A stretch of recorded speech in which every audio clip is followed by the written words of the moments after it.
know if you're on the West Coast, it's not Easter yet, but here on the East Coast, it's Easter. It's 1 in the morning. I figured I'd jump on tonight because Big Red is not doing his show tonight, so I figured I'd come in. Hey, Kelly, snoozing? No. Well, if you fall asleep, at least you were here, and I appreciate that. So, but I figured, like I said, I figured I'd jump on. Big Red's not going to be on, and I figured, hey, why not? Hang out, and we'll do this again tomorrow. But for now, we'll hang out a little bit and talk about what everybody carried this week. I don't know, did anybody watch WrestleMania tonight? I know while I was watching the live streams, while I was in with Legion Steel, and then I was in with Gball, I was watching WrestleMania. Hey, Rolf. Hey, Ron. Glad you guys are here. So I'm a huge wrestling fan, so I absolutely watched WrestleMania. And that's why I think I missed Gball's giveaway because I was watching one of the matches and I got distracted. And next thing I know, I realized I was in behind in the chat. Hey, SE Knife Monkey, how you doing, buddy? Glad you're here. So that's kind of how my night was. How my night was? No, how my night was.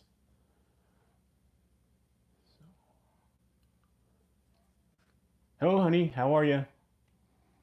For those who don't know, Book Dragon Jen is my wife.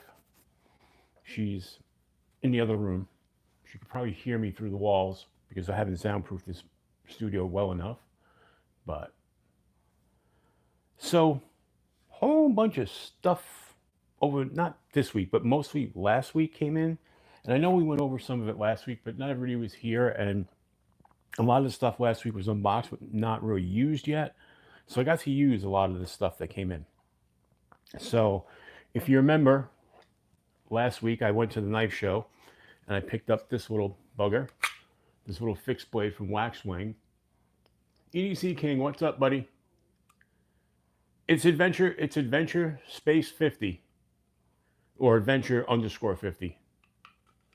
So, but this little fixed blade came in, and I carried this a few days this week, and I absolutely love it.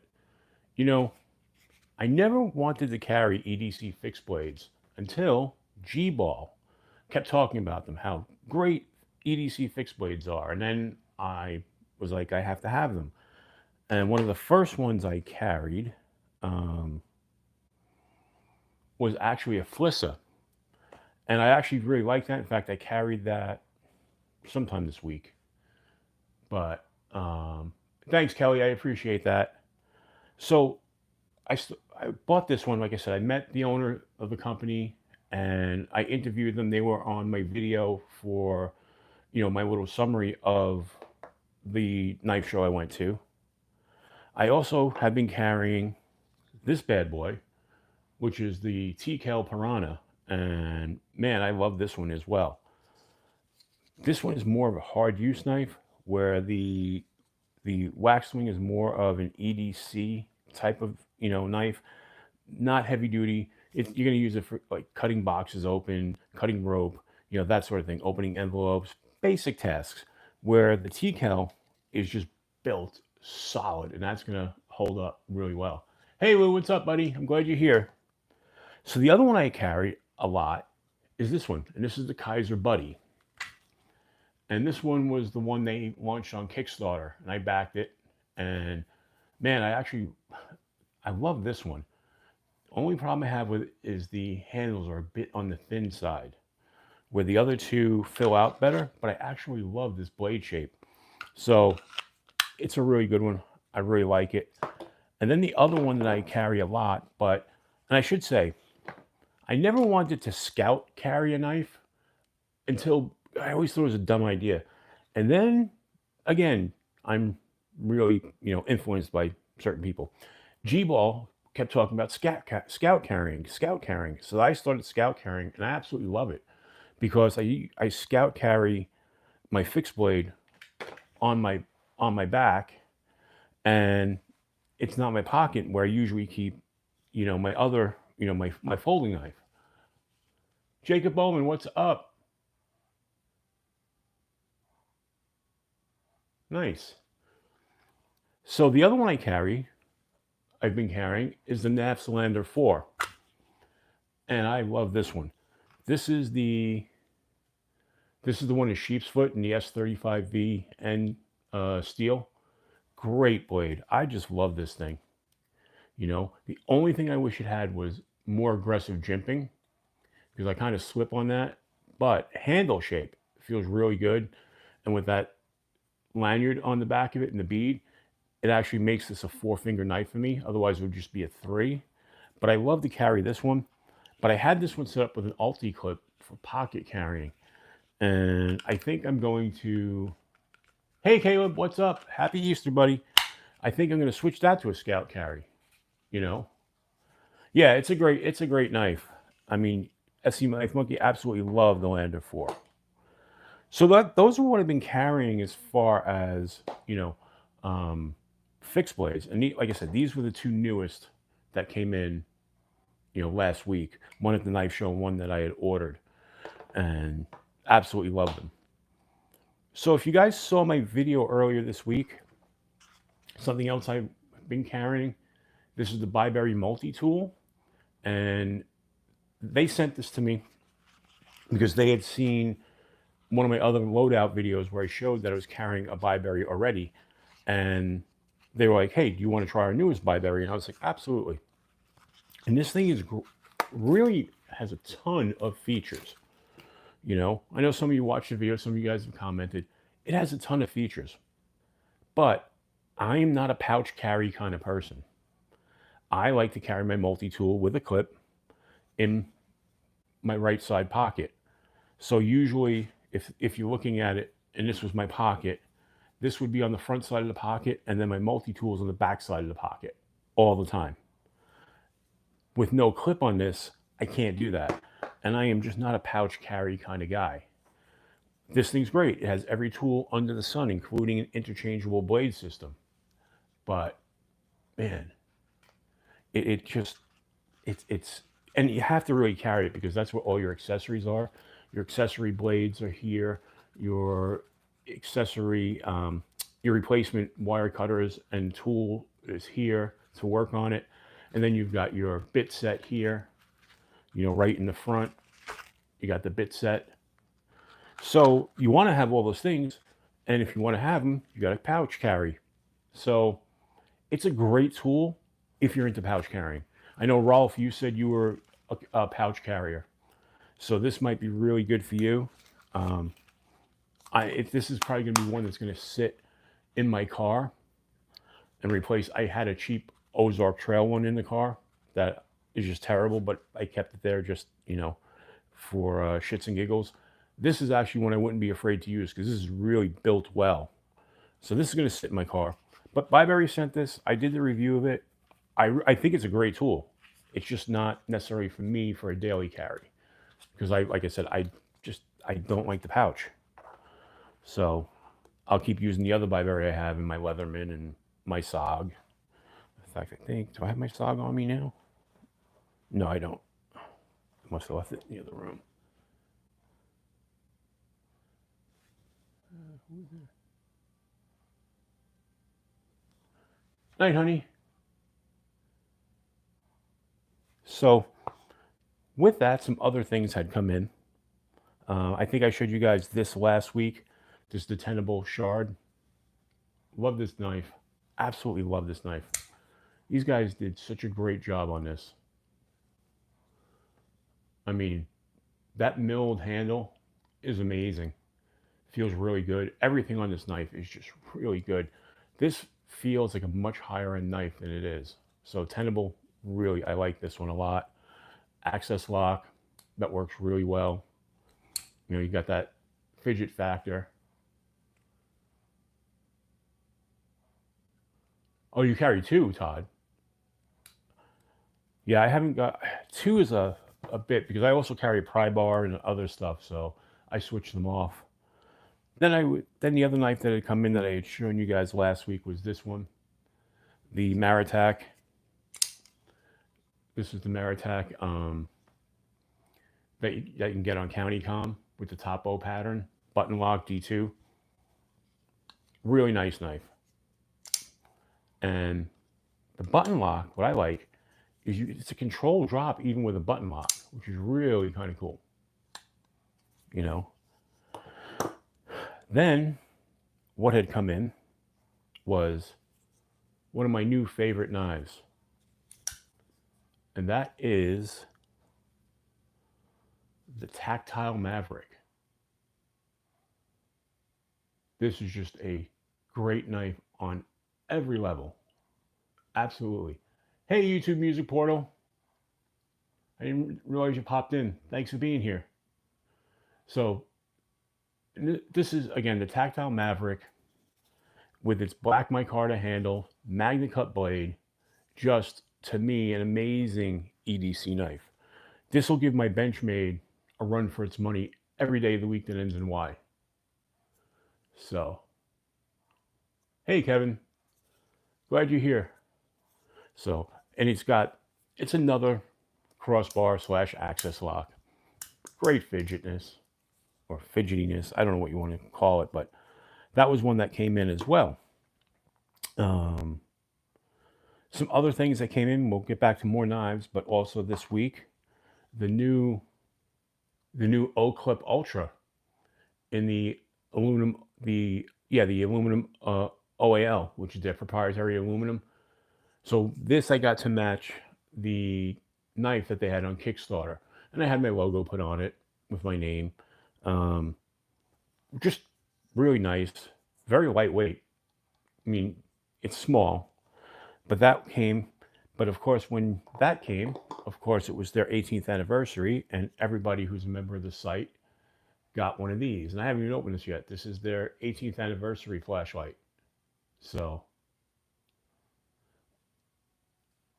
Kevin, the OAL material is fantastic. I have it on the Zen, the O Knife Zen that they made in that. They just released a new knife with the OAL material. I also have it on the Arkfeld Ultra. I love that material. It really holds up. I mean, it actually holds up better than a painted finish.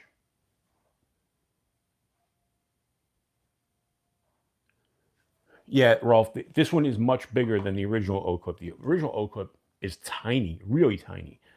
But this one's much brighter. It has a few more functions. So, but they're both great. I mean, you can't go wrong with them, So those two, like I said, those two came in, and this one looks pretty cool. It's got the 18th anniversary logo on it. So that was a freebie from them. I love when they do the freebies, every time they have a big sale or a new product release, there's always a freebie flashlight. Can't tell you how many of those Olights I have. This was one that I got when they had the last sale, the last product drop, and this was the Warrior Nano. And I really like this one as well. But this thing is super bright, super compact, and it's got two ways to turn it on. You've got a back button, and then you've got a top button or a side button, however you want to look at it. But what's nice is the back button puts it into turbo mode instantly. So if you need to, shine 1300 lumens or 1200 lumens, whatever it is, I forget, into someone's eyes, boom, right there. So that makes for a really good self-defense item, So one of the other things that had come in last week, which I had shown, and we're just kind of recapping what came in last week, and that was the beef. The Flightanium beef. And this is just a heck of a, no pun intended, a beefy knife. I get why they called it the beef. This thing's big. It's a chunker. They guarantee the blade unquestionably. If you go out and use it as a pry bar and break it, they're going to guarantee it. They, no questions asked, guarantee or warranty on that. Guarantee, whatever you want to call it. And what's nice about it is that they offer so many accessories. You could totally customize this and make this into a really high-end knife. I mean, these are relatively inexpensive, $59 or so. But you can upgrade it. This is a D2 steel blade. They sell an S90 blade that if you want to swap that for an S90, you can do that. They sell all the studs in different colors, all different types of handle materials, including titanium. Then they have a titanium where you can put inserts in it. I mean, fantastic. I love this thing. In fact, this has become one of my favorite knives. And I say that about a lot of knives. That's because I like knives, you know. But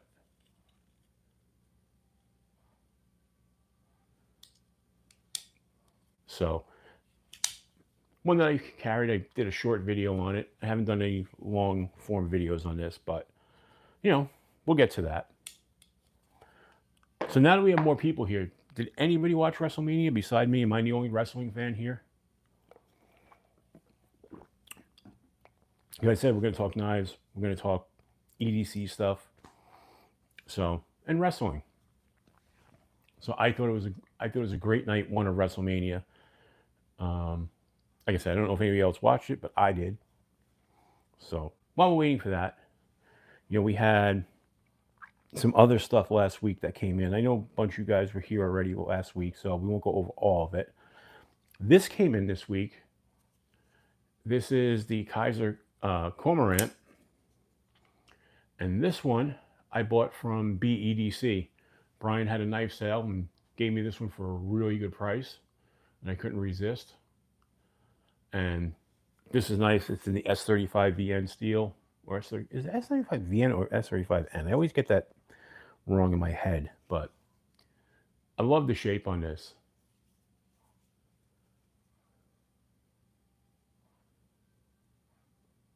Oh, wow.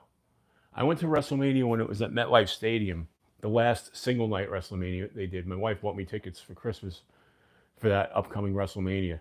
It was so much fun, but it was cold. My wife got sick, so it wasn't a totally fun night. And then it was impossible to get out of there. So, yeah, and this is the CDC, right, Crispy Donut Community one. And because of the pattern, it's real grippy. I mean, this has no slip to it whatsoever. But it's great because you got the jimping right here. You can choke up on it. They put jimping across the top here so you can actually lean forward on it. And if you really want to lean, you can lean forward there. What I don't like though, and it's not really a complaint because it feels really good in the hand. See, you kind of have a little choke up spot here, but I'd be afraid to catch my finger right there. I mean, you could potentially choke up right there if you needed to, but I just think on that little corner there, I might catch my finger. And I have a real bad habit of catching my fingers with knives. So, hence the cut right across there that you can see. Got myself good with that one. Got myself with the Cold Steel SR1. When I was shooting that video, I closed the blade. And because I was shooting the video, I wasn't paying attention to where my finger was, and the blade came right down across my finger. And that's the take I used. You can't see it because I just sucked it up and pretended like it didn't happen in the video. But as soon as that video was done, I was bleeding all over the place. One stupidly sharp blade on that Cold Steel, by the way. So something else that came in. This was the Artisan Cutlery Home. Just a pretty blade. What a pretty knife. Deploys so easily. It does have that weird secondary lock on there. I guess because people are afraid of bolster locks, you know, button locks. They gave a second lock here. So you notice there's two buttons. This one over here is a secondary lock. So what that does is, even if the plunge lock fails, you still have a backup. So it's really safe. And then to release it, you just press that in. And of course, the button lock works. It's super fidgety. You know, with that knife, you can deploy it with the thumb studs. You can deploy it by just pressing the lock button in. You know, and then again, you lock that. It comes with the lanyard attached. So if you're a lanyard guy like I am, that's pretty cool. If you're not, you can just cut it off.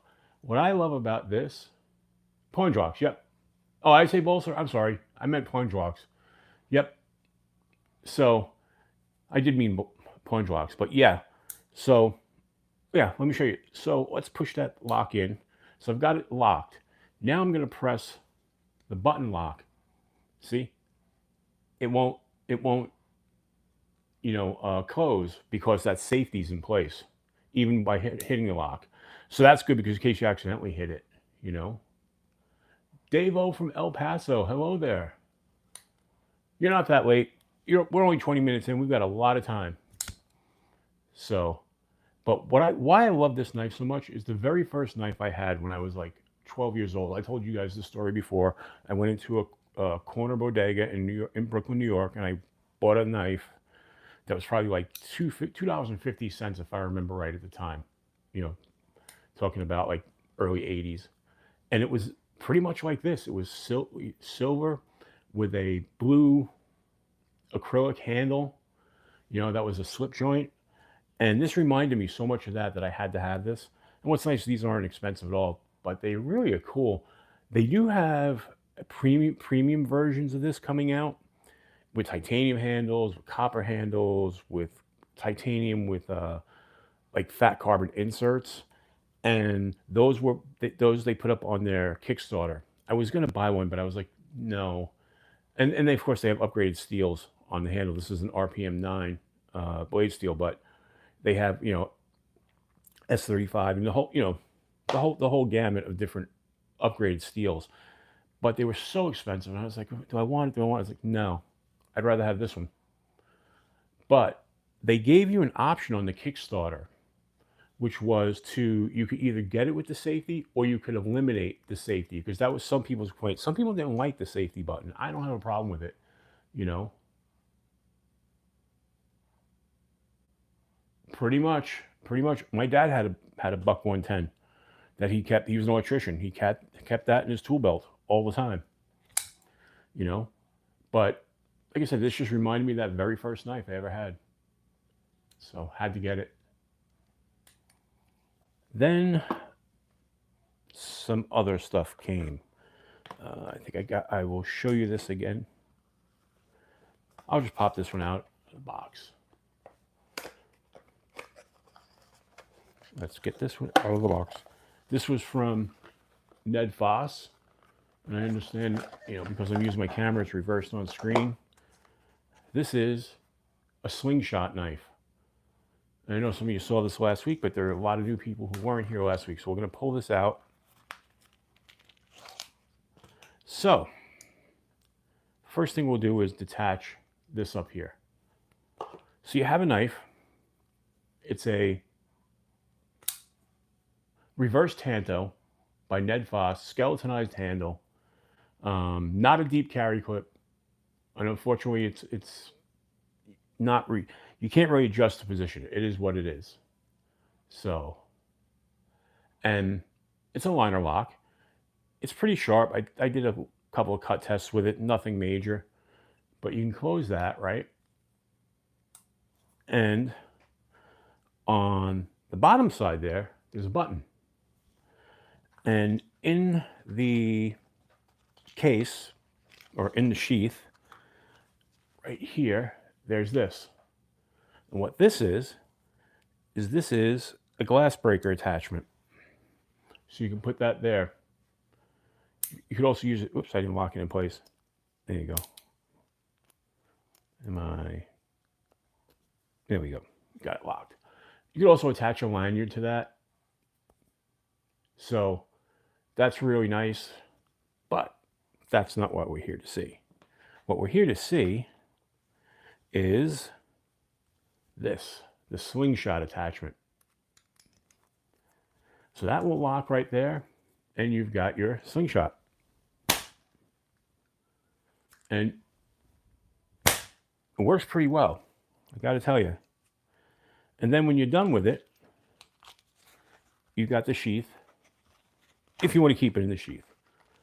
Again, I'm not a pouch guy, but this is something that'll probably go in an EDC bug out bag or something like that. That's really what I would use it for. Then you put this in here on the bottom side, and then that just clicks down and keeps those from flapping all over the place. And then it's got a little spot for the glass breaker. So that's where that goes. So it's kind of a cool thing, Ned Fos, you know. I know Gball was something, and I've heard the same thing. Ned Fos, I believe, is the same company as Lothar. I don't know if you've seen any of the Lothar knives, but they're doing some really cool stuff out there. So then we had ordered something off of Blade Binge. I was looking to, I'm building up my slip joint collection, and I was looking for a Rough Rider, and I found a Rough Rider that was priced, and I want to say off the top of my head, it was like $16.99 or $18.99. It was less than 20 bucks. But they were also including another knife for free. And that's this one from Elk Ridge. And this is just a traditional lockback knife. And Elk Ridge is known for making budget knives in traditional styles. But it's if I remember, it's a 440 stainless with an actual bone insert with an ebony handle. Feels really nice. A little 3-finger knife. Solid lockup because it is a lockback. It's not a slip joint. But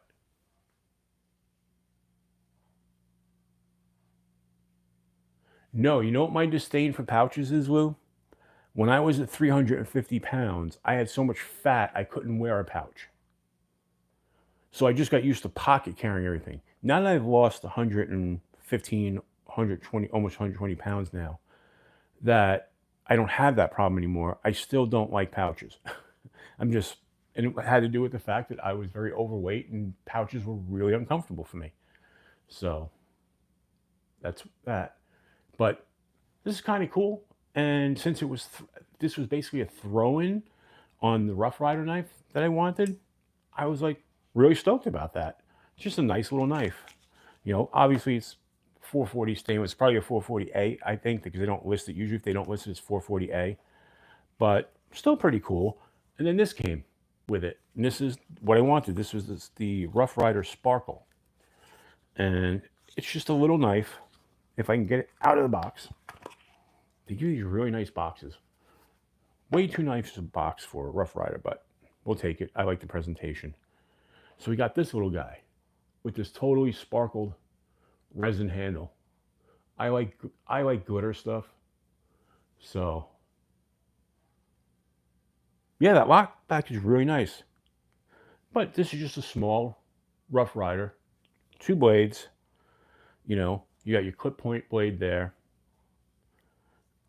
And it's got really nice walk and talk, especially on such a little blade, you know.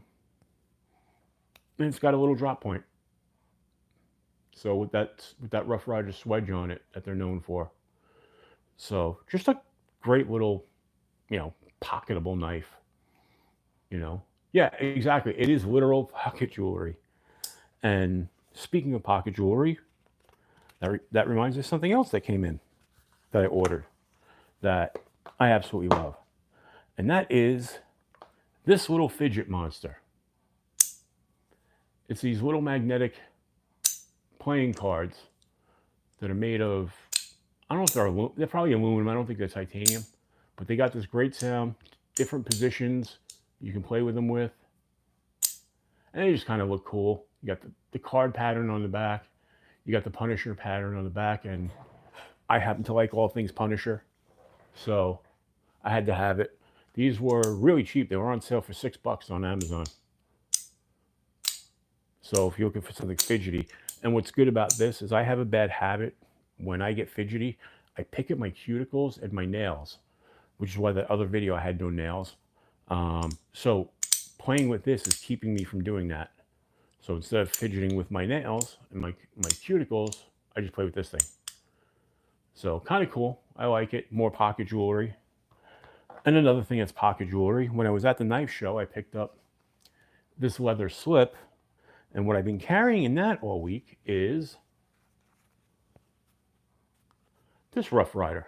This Rough Rider Barlo that I did the video on. This is the Red Fox Barlo. I've done a video on this, I don't know, about a month ago. And I really like this one. Clip point blade. That's a red and black micarta. Really nice. And just a great little pocket knife. You know, you've got your drop point and you've got your clip point. So very similar blade setup to the Sparkle. But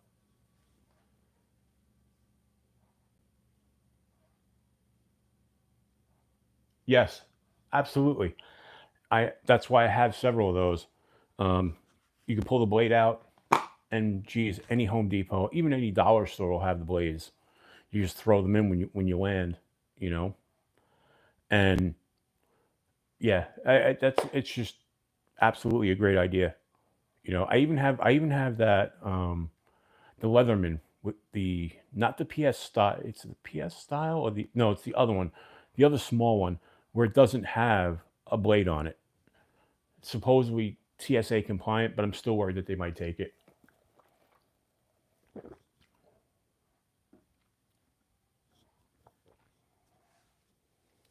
Oh, that's cool.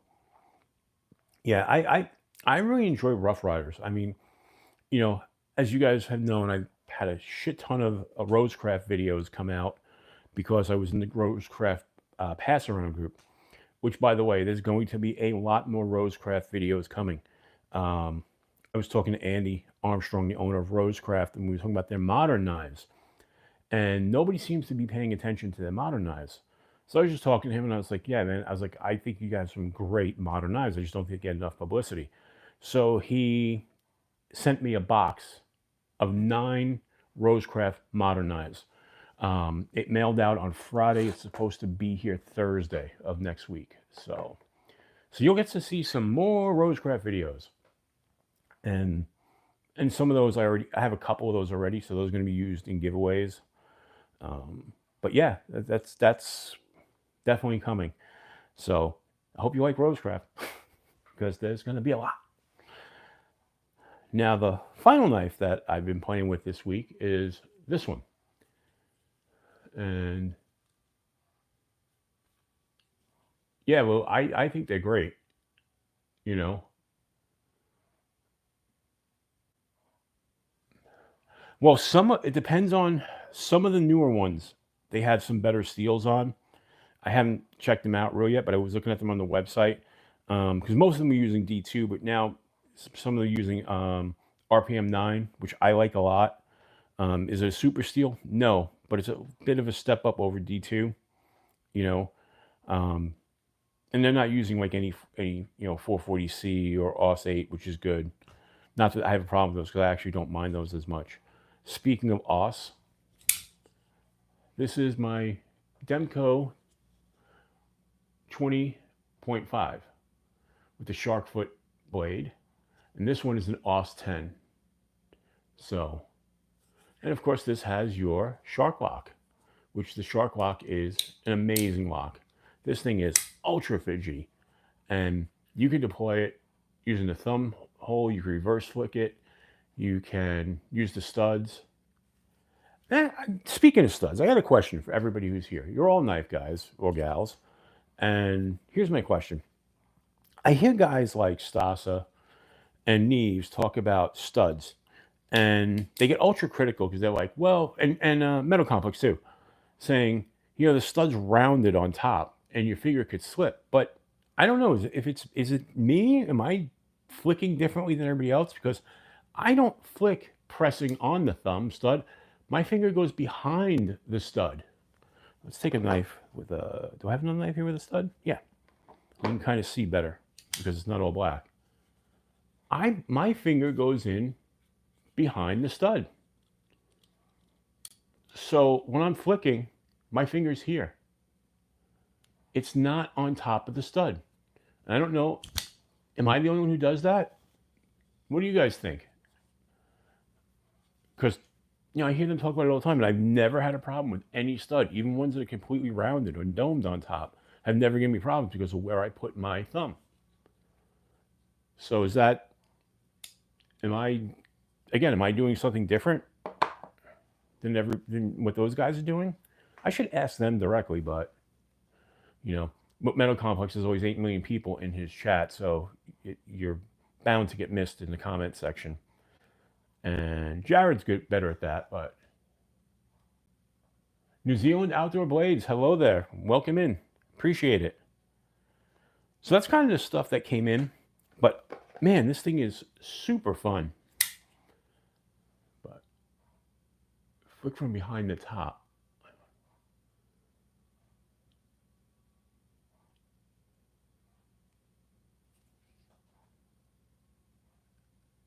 Nice, Rolf. That's awesome. So you flick on from the top. See, my finger's always behind. Like, I never touch the top of the stud, ever. You know, it's, if you see, my thumb is behind it. You know, and I never have a problem flicking it. You know, the other thing I notice is when people do a Spidey flick, I hear a lot of people say they use their middle finger, which works very well, especially on this knife. But I find on certain knives, depending on the way the hole placement is, that my third finger or my next to last works better, depending on where the hole placement is. You know, it's just the way the way it is. But what did you say? Oh, I missed what you said there.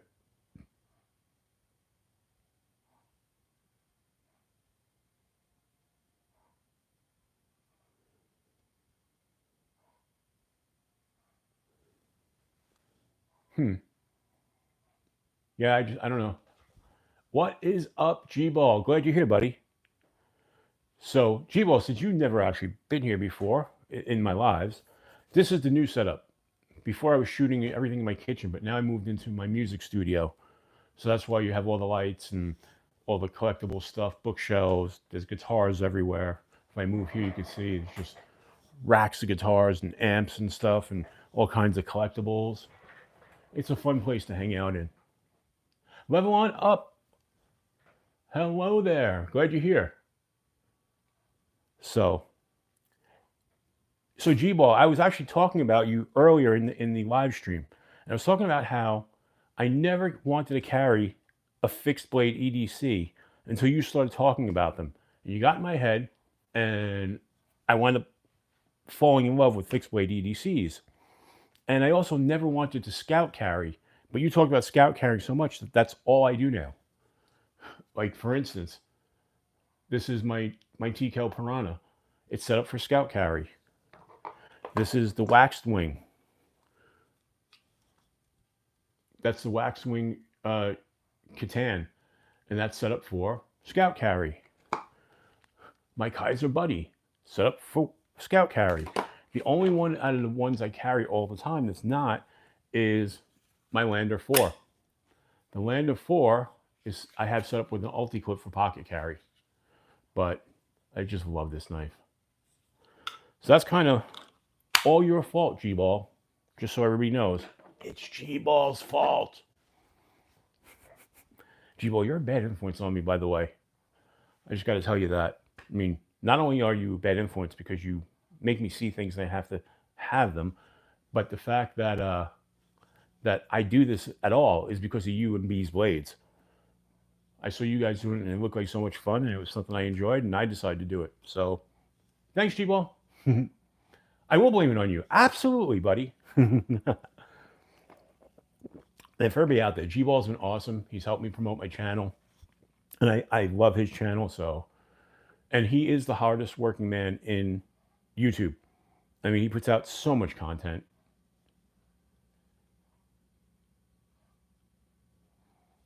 Yeah, yeah, definitely. You know, but so that's kind of what came in the last couple of weeks.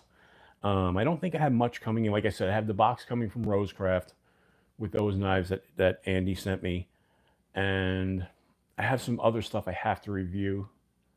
I still have the concept stuff that I will get that video up next week. Some of the stuff they sent in, which is kind of cool. I showed you that in the live, I think 2 weeks ago, and I just haven't had a chance to put the video out because now I'm starting to get people sending me stuff. So and when they start sending you stuff, then you have to put those in priority order ahead of some of the stuff I wanted to do for myself as far as videos go. I had to get that content out. So there's a few more things lined up. And something really interesting. Hold on for a second. I need to go grab something here. Oh, I want to grab that too.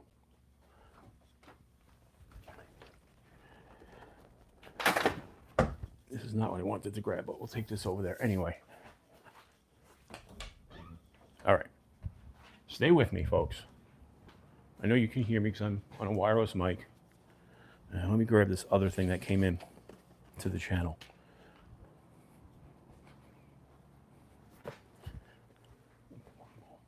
So, you know, I used to do motorcycle camping videos and stuff, and this company reached out to me last week and said, hey, we have a product that we think your audience might be interested in. And I said, all right, send it along.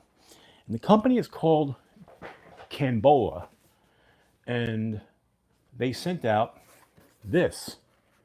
It's a camping fan. It's rechargeable. It has a light built in. You can hang it from the top of your tent.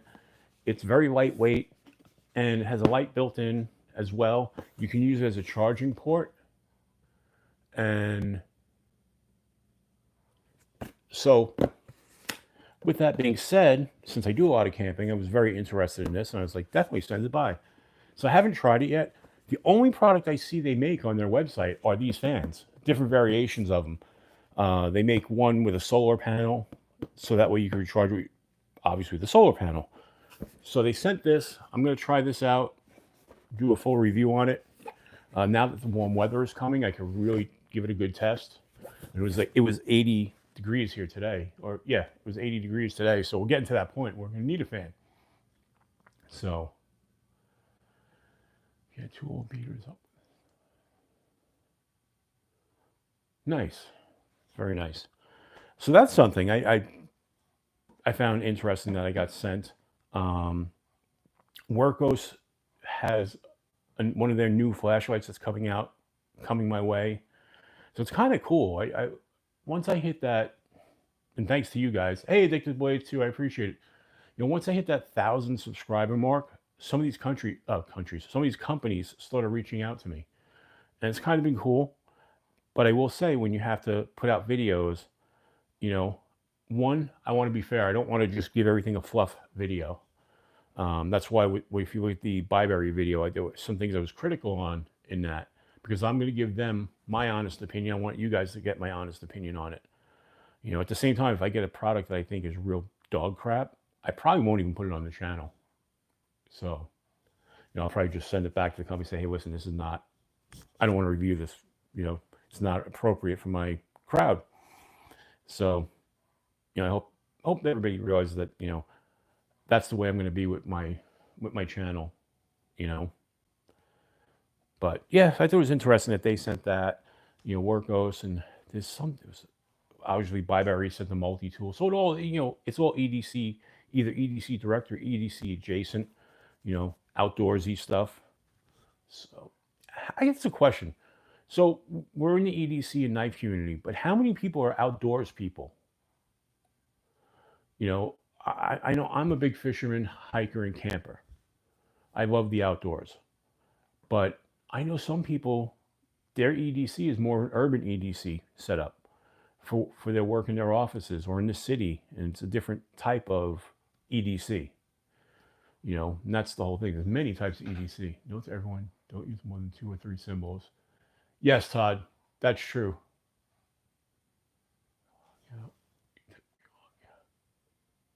Kept locking itself. Wooly, which knife was that you took the lock out of it? I'm just curious. I missed what knife you were talking about. I'm sorry.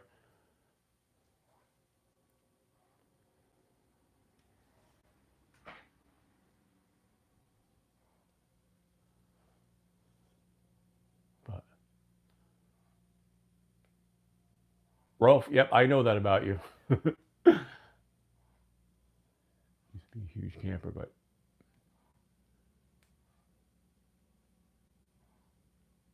understood. I got you.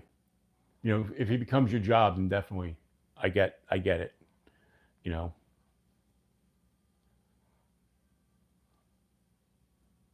Awesome, Jacob. And by the way, thanks for being here, Jacob. I didn't realize you were in.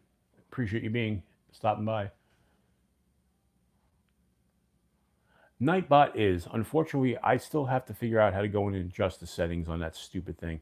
I did it I set it up when I first started doing lives because I didn't know, who my mods were going to be or anything else. And so with that, Ron, you might get away with it because you're a mod.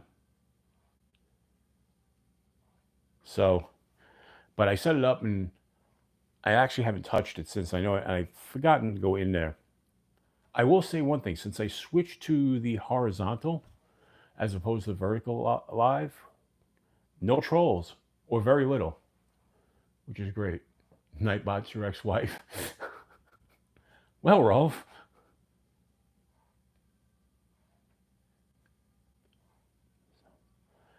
So is anybody excited about any new knives that are coming out? And I keep seeing some things. I totally missed out on the Monterey Bay knife drop this week with the Wolverine and the Sabretooth. I would have loved the Wolverine, but that thing sold out so fast. And I was at work, and even though I knew it dropped, I was hemming and hawing, and I let it go. I should have gotten it. The workshop, the workshop looks interesting. The fact that you can change the pivot and make it an automatic, it's going to ship as a manual, but you can make it an automatic. That's actually really impressive. I definitely like that a lot.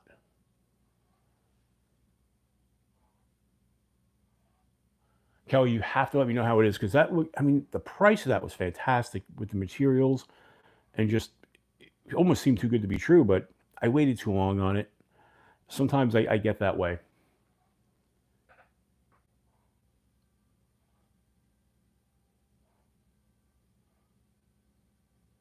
Gotcha.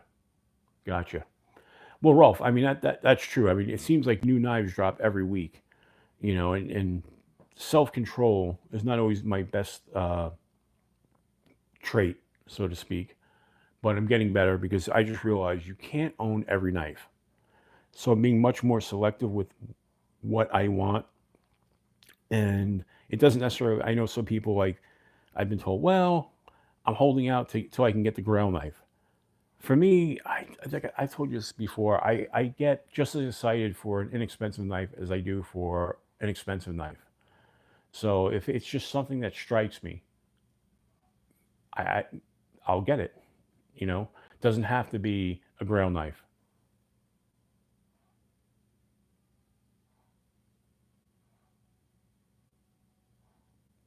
No, the reason why this is special is because this is not my normal night to come on. I only jumped on because Big Red is off tonight, and I figured, well, I'll hang out with everybody.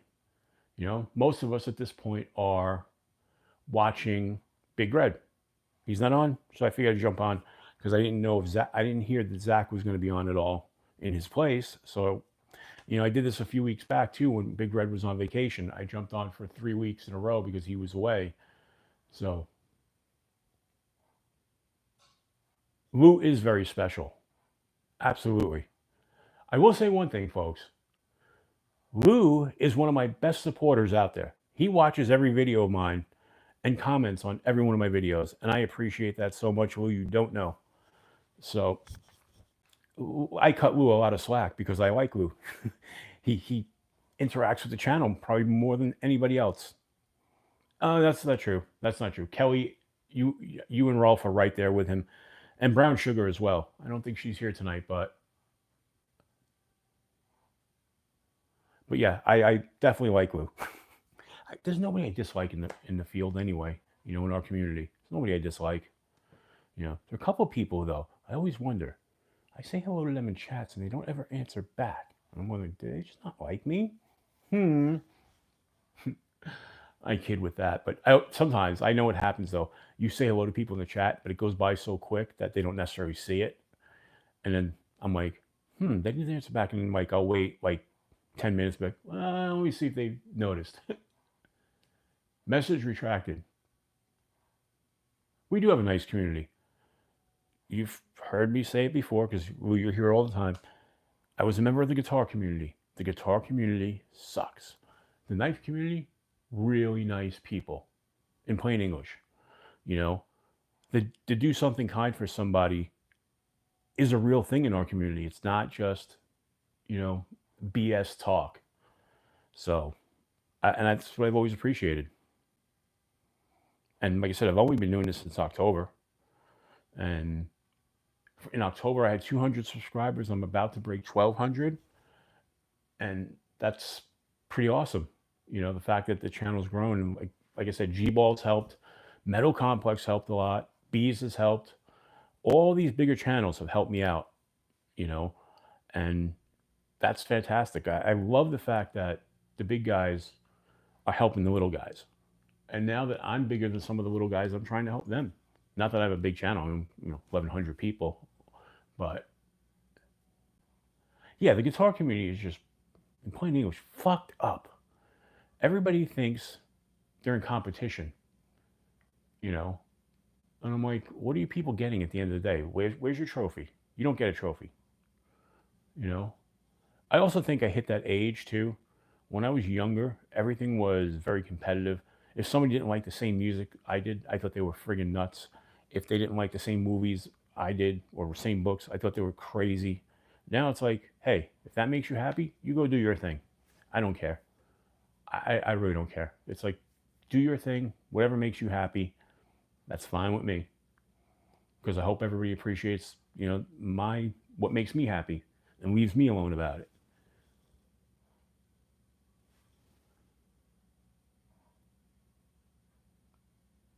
Yeah, I mean, every community is going to have your nut, one or two. Thank you, Kelly. Appreciate it. And have a great Easter. I appreciate you always, always, always.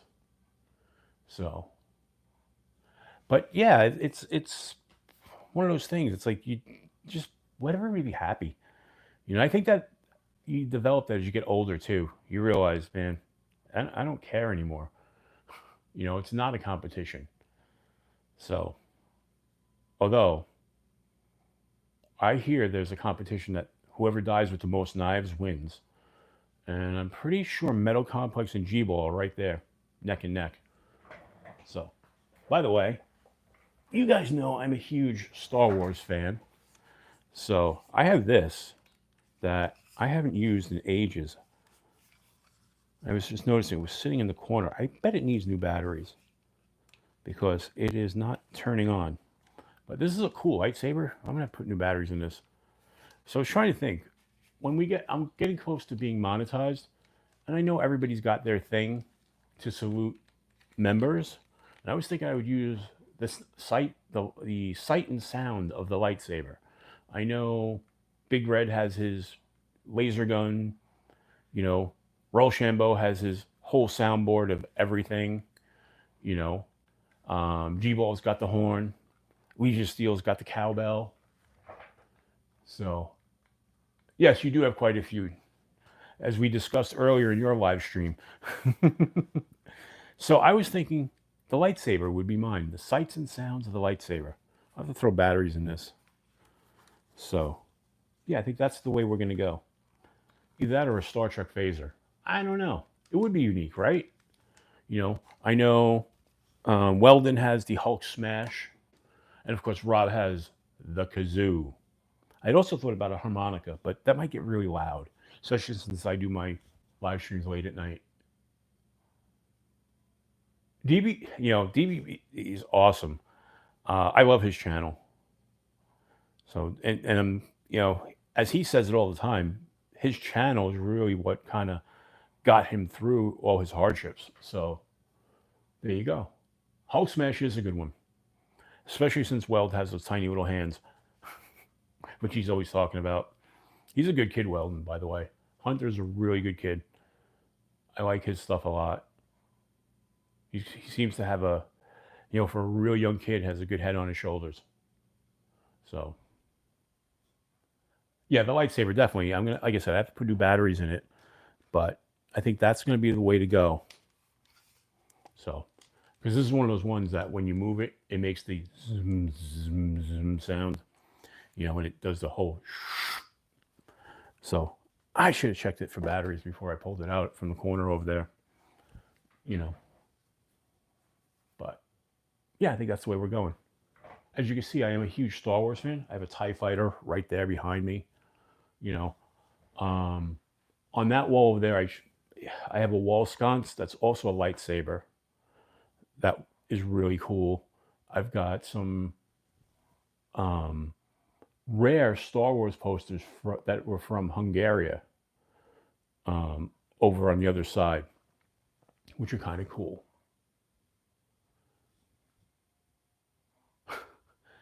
You know, Rob's kazoo is what makes Rob unique. His channel's fun. I know it could become tiresome sometimes when you're waiting for his giveaway and people just start throwing the super chats at him to slow down that giveaway and make him almost suffocate sometimes from doing so many of the kazoo salutes. But that's what makes Rob. You know, his channel is fun. And I don't know if you guys go there, usually on Sunday nights at 10 o'clock. MPG EDC Meredith, she's got a fun live stream. I like jumping into hers. She is usually the one that's on right before me. So, well, you know what? You're right, because after he does the giveaway, he hangs out and he just talks. He doesn't worry about all the other stuff. And yeah, his lives do get better after that, you know. And I love B's live streams. B's has a lot of fun with his. B's has the most energy of anybody in his videos. It's like he's shot out of a cannon. He gets so excited with the jumping and all that good stuff. And, you know, and I love it. That's, like I said, Gball and B's were the first two, I want to say, EDC channels that I found. For years, I've been watching bushcraft channels, hiking channels, fishing channels. But really, the first EDC channels were Gball and B's. And I like their content so much. That's why I wanted to do this. So those guys were a big influence on me. So Gball, I know if you're still here, thank you. B's, I've told you the same thing. Thank you. And you guys have given me some good advice too, so I appreciate that as well. So, like I said, I love it that the big guys help the little guys out.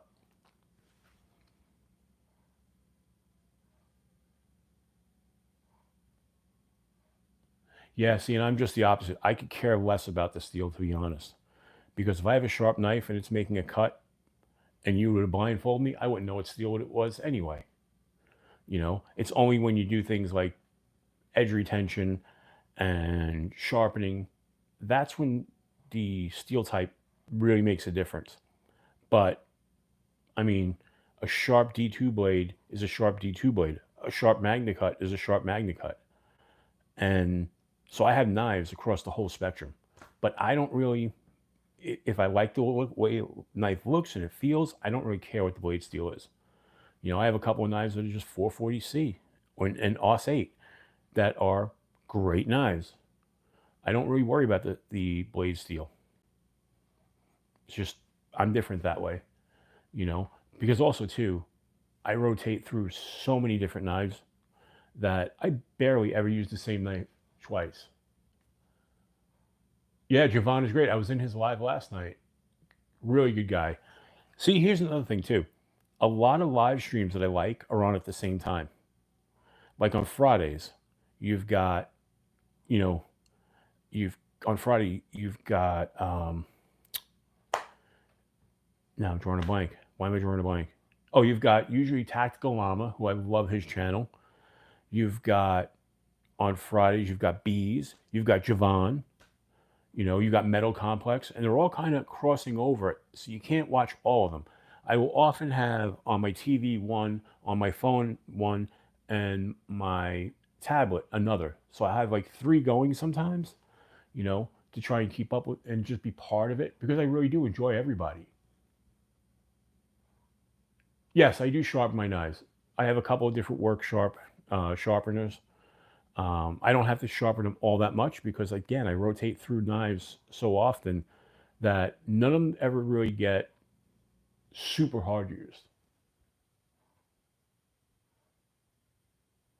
It depends on what he's doing. What I notice is if Javon has a guest on, you'll almost never get him to respond. But if he's doing a live by himself, he'll respond. At least I've gotten response from him.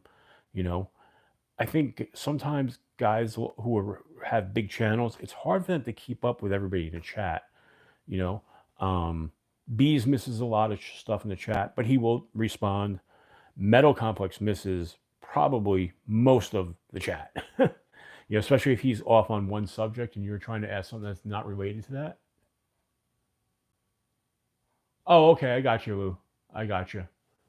Yeah, some people don't. I mean, mind you, I'm small, so I have the time to do it. I don't get as many, but I try to respond to every comment, even if it's just a thank you or a thumbs up. I try to respond all the time or answer questions. Like you had questions, and I came, I gave you the answer and whatnot the other day, and I try to do my best with that, and Big Red does that. Big Red pretty much answers every comment, even if it's just to say, thank you, or like I said, give a thumbs up. And I use Big Red as the example. Zach's stuff is the same way. Zach is the same way, and I try to use these guys as the example.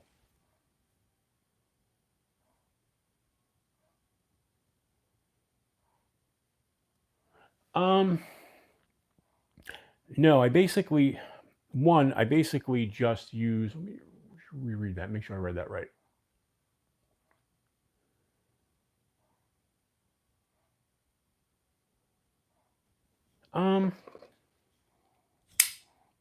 No, well, most of the time, because most of the time I'm either using thumb deployment on the stud or thumb hole. I don't really reverse flick that much. Like Spyderco's I do, because that's what a Spyderco is meant to do, basically. But, most knives I have I'm either using the flipper tab or the thumb. So I'm not really reverse flicking that much. So, and some knives are just so damn easy to deploy. Like this Tactile is just one of my, so far, I've only had this thing a week and a half, and it's quickly moved into one of the top spots in the rotation. Clean up after pooping myself? Okay. But yes. So yeah, I'm mostly using my thumb for most of it, but yeah.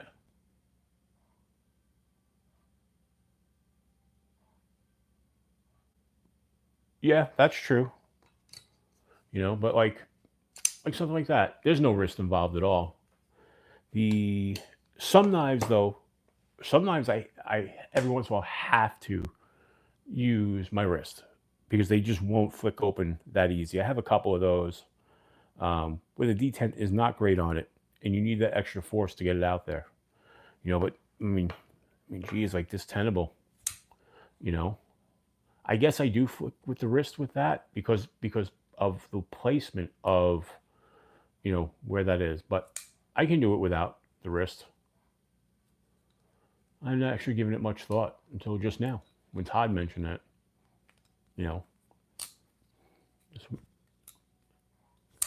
This one you could easily reverse flick using the middle finger, as long as I don't get my stupid fingers in the way, which I have a tendency to do sometimes. Reverse flicking is probably my least favorite way of deploying, and I know some people really hate thumb studs and rear flippers, but and absolutely love thumb holes. Thumb holes are my least favorite deployment method. Just they are. And I remember the first knife I remember that only had, beside Spyderco's, the first knife that that had a weird thumb hole opening was the Kubi Thalia, because it has a small thumb hole opening and it's got a front flipper. And when I first got that, I couldn't front flip anything. Now I can do it like a champ. It's like anything else. You do it enough, you practice it, you get it right. So, what did I miss, Ron?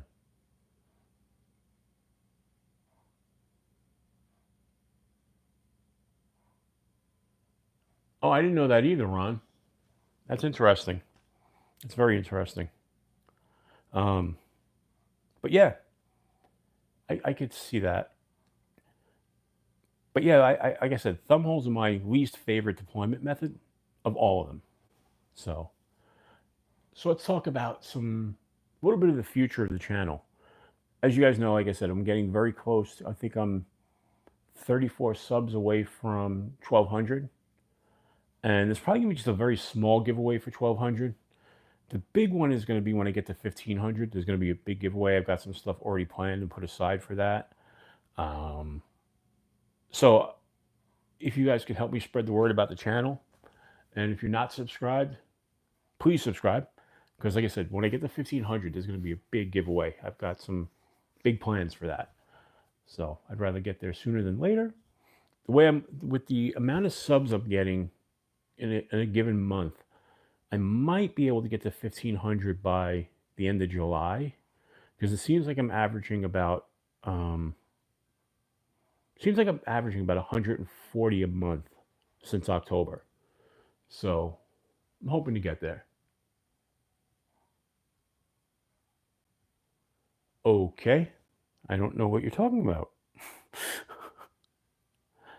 By the way, Weldon's having his big giveaway coming up soon for when he gets to 5,000 subs. So I was basically teasing him in the chat the other day. I said, yeah, I was like, if I give you like $10, could you rig it my way? You know, he laughed at that. And I said to him, I was like, no, I'm just kidding. Or am I?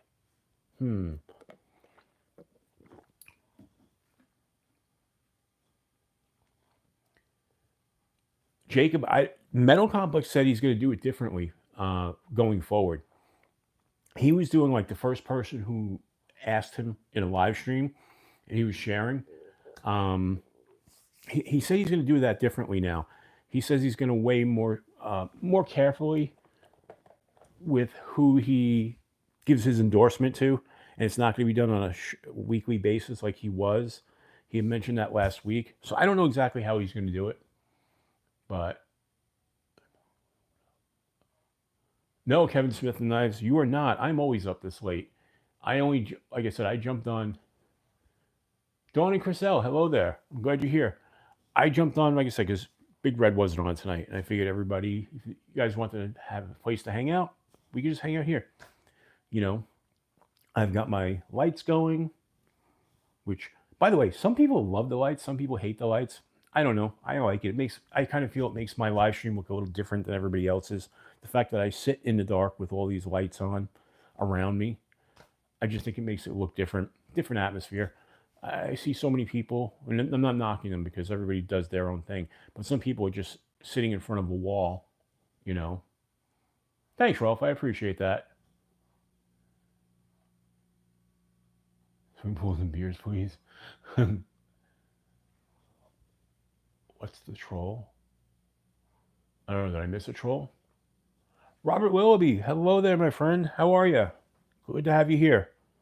So like I said, that's why I do the lights. It looks a little different. And now that I'm sitting here in the studio, it just gives a little bit of a different, more fun vibe than when I was doing the verticals in my kitchen. And like I said, doing the horizontals, we're not getting all the trolls that we did. You know, I'm getting mostly the people I know from the community.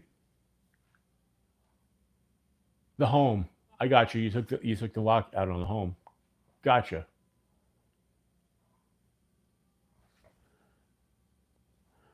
Yeah, like I said, I could absolutely see that. You know, and again, that new version of the home that they came out with on Kickstarter, you have the option of deleting, ordering it with or ordering it without. So I know a bunch of people ordered it without. When I had originally signed up for that campaign, I had ordered it without, but then, like I said, I decided not to go with the fancy home. It was just going to be more money than I wanted to spend, especially since I really love the look of this one. You know, this blue resin, like I said, this brings me back to my first knife that I had when I was a kid. So, but yeah.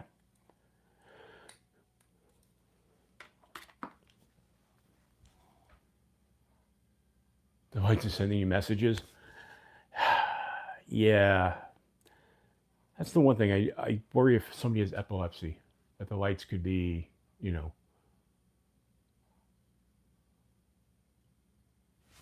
Someone's channel in the chat. Oh, come back here.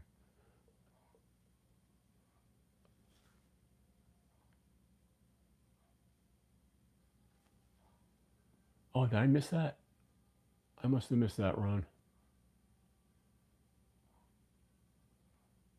Yeah, that's true. That is true. You can do that. You know, I usually watch most of. Well, I told you, I watch sometimes when I have multiple streams going at once. I'll have one on the 65-inch TV. I'll have one on a tablet and one on the iPhone. The iPhone is a pain in the ass to do super chats on and gift memberships and that sort of thing. It's much better on my Amazon tablet. It's not even great on my iPad. The Amazon tablet, when I want to do super chats and stuff, I'll use that instead because it's just easier. So we're on for 71 minutes. We'll probably go maybe another 20 minutes or so. You know, as long as everybody's willing to hang out and having fun. But so I know I asked before, and nobody's answered this. Am I the only one who watched WrestleMania? Am I the only wrestling fan here? You know, 54 years old, still watching wrestling? Yes, that's me. I'm that guy. And yes, I know it's predetermined. So you don't have to tell me that.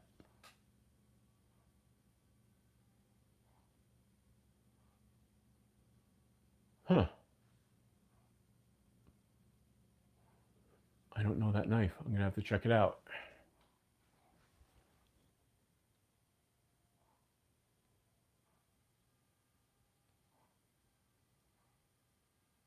Not a fan. Okay. I don't know what knife that is. So beside watching everybody's YouTube channels, where do you guys go for information on new knives? Do you hit the manufacturer's websites? Do you hit the dealer websites? Or are you, like me, and signed up to every knife company's mailing list? Gotcha, Kevin. Because that's what I do. I am signed up to, like, every time there's a new knife company, I sign up to their Dragoon. What's up, buddy? Everywhere. Yeah, I got that too. But I like to peruse the new arrivals section on like the dealer websites, you know. And like I said, I do like getting the emails. Instagram is a good place. Oh, it's the Oreo. Okay.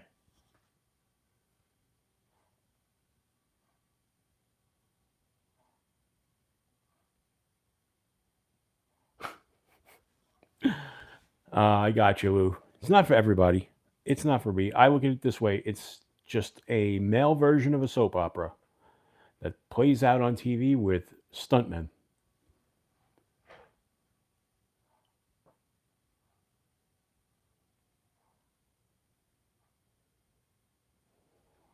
But it's like anything else. Like I have people tell me, go, you know, it's predetermined. And I'm like, you know, a Rambo movie's predetermined too. Sylvester Stallone didn't go into the jungles and battle everybody in Vietnam. It's a movie. It's not real. But yet you'll watch that for 2 hours. It's the same thing. Actors and actresses playing a part based around a um, fictional sport.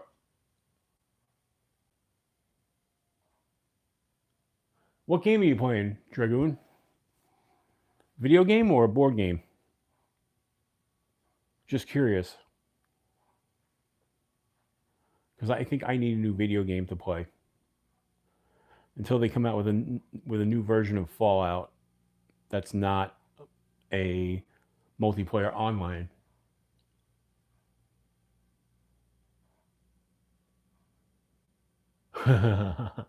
my cat will do that, Kevin. My cat.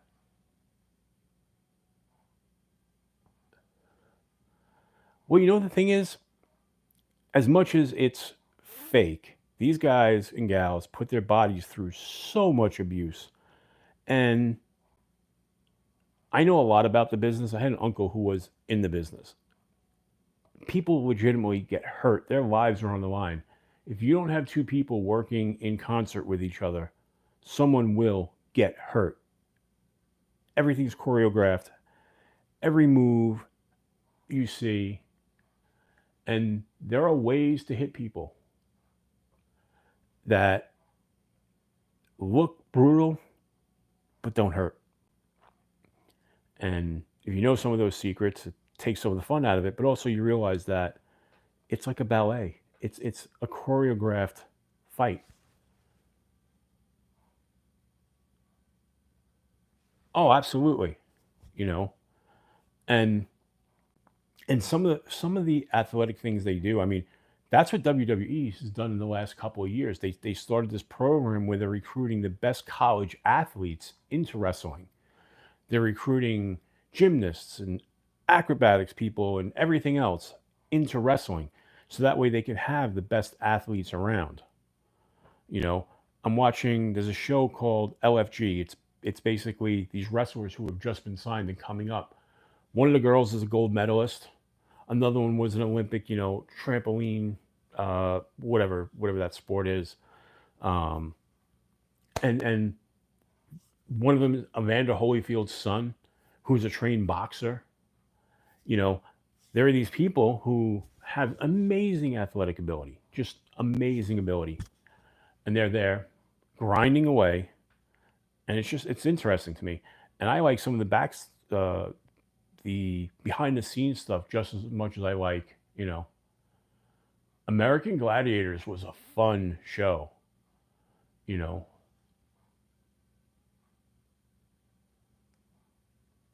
Yes, I mean the Von Erich story is amazing to begin with, and I hear that's pretty accurate as to the way it was. I don't know, I haven't seen the movie yet, so but there's that.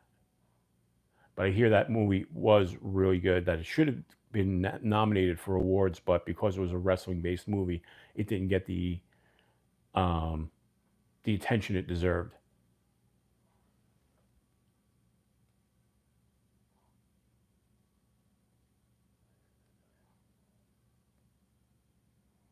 I think I missed part of that conversation. But so, has anybody got big plans for Easter tomorrow?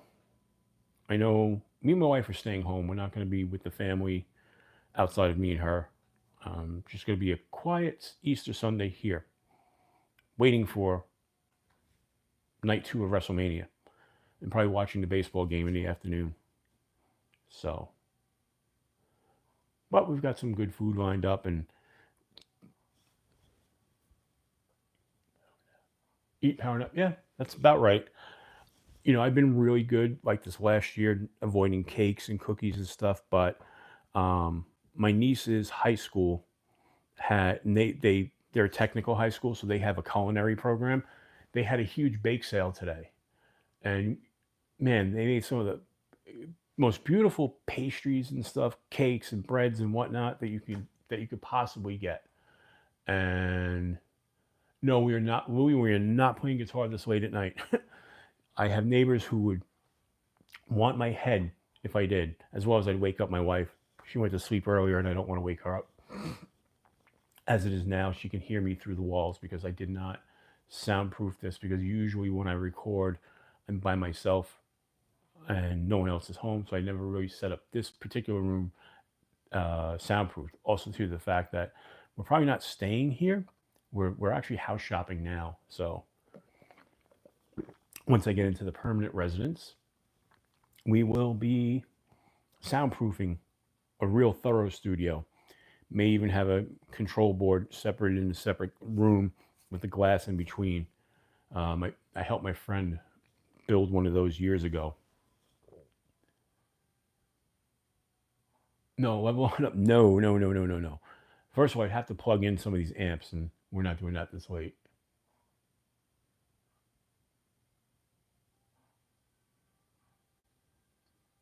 Yeah, I mean, and the prices were fantastic. I mean, we got a whole box of pastries and cookies, and then we got a loaf of bread. I mean, the whole thing came out to like, and we got cookies. I mean, we got a lot of stuff that if I went to a traditional bakery, probably would have cost us, $60. But because it was the high school and they were charging $1 a pastry, and like, I think it was like $1 for half a pound of cookies, whatever the hell it was. The whole thing came out to $19. And I had a couple of things this, today, And I usually don't eat cakes at all anymore, but it's Easter weekend, and we just kind of, you know, we're just kind of like gonna just hang out and eat, and like I said, be merry this weekend. Kind of go off my diet just for a day, but then I'll be back on Monday. So, wait, whose laugh do we love? I missed it.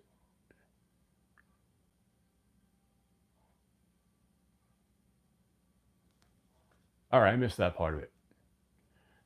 By the way, so you guys know, I have terrible vision, so I have to keep like real burnt relic ones. I have to keep really staring to read what you guys are saying, and it goes by quick. So if I miss anything, just let me know, or repeat it or yell at me. Like I said, we went to the bake sale. They had some great stuff, and I got Napoleons, I got rainbow cookies, we got elephant ears, we got all kinds of stuff. Little mini cheesecakes that are. I had one today. I mean, they're little mini cheesecakes like this big. It was freaking awesome. It was $1. I mean, and it benefits the school. So, and we got there early. We got there a little bit after 9. No, we got there before 9 a.m. I think we got there, yeah, something like that. We got there before 9. It took us an hour to get in because the line was so long. And the way their school set up, because it's a technical school, it wasn't like a bake sale in a cafeteria. They actually have an actual bakery in there with the glass counter, the glass cases and the bread slicing machines. It's set up like a real deal bakery. So, cocaine is a serious drug. Yes. Yes. Although it will make you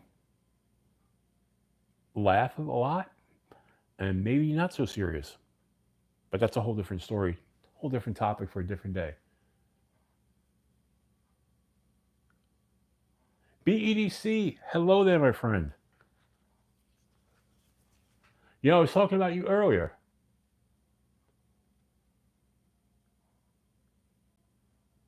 We are talking about baked goods, but I was actually talking about this. Look familiar? It actually, Brian, I don't know if you were tracking it after you shipped it out to me. It took like almost 2 weeks to get to me. It went from you out to New Orleans, for some reason out to Fargo, North Dakota, to head back.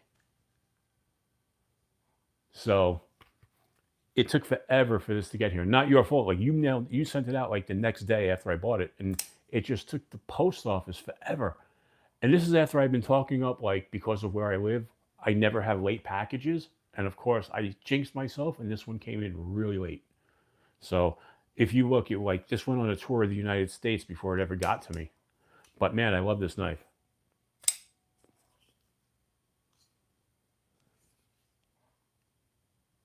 Yeah, they can be. Like I said, I generally have good luck because, where I live in New Jersey, we're so close to New York. We're right at that hub, and everything that comes into New Jersey winds up going to Teterboro Airport. And as soon as it hits there, I get it the next day. Since Teterboro is that main hub where everything flies into for the post office, and that's only like 25 minutes from my house. So usually, like if you mail something out, depending on where it's coming from, even stuff from California, it'll come right to Teterboro from California, and I usually get things even from California within like 3 days because of where we are as opposed to, with the hub of New York City and everything. But this one, nope, it took the scenic route around the country. So I didn't understand what the hell happened. But it's here, and I'm really enjoying it. So, Brian, thank you so much. I do appreciate the deal you gave me on this.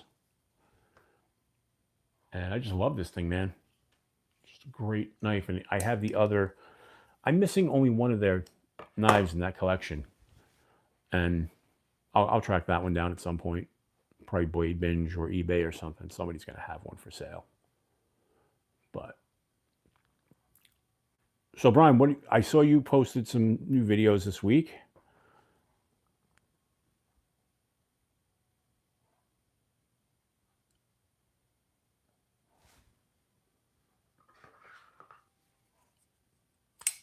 It was this one, Brian, the Kaiser Comrade, the CDC. So I don't know, bro. You put out so many videos. I can't keep up anymore. You put out a lot of content, way more than I mean. I put out 2 long form a week. Oh, the I have the Hanson. I've got this one now. It was the other. You actually sold it in that live stream. You sold it to someone else, and I don't remember which one it was. I have to look it up. But yep, every day at 4. I can't. Man, that schedule is. I don't know how you do it. Like I put up a short video just about every day, you know, and then I put out 2 long forms, sometimes 3, and then I try to do the live. Yes, that's what it was. The Fenrir. Yep, the Tenable.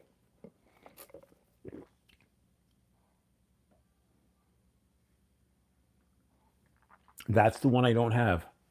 So I need to figure out that one next. So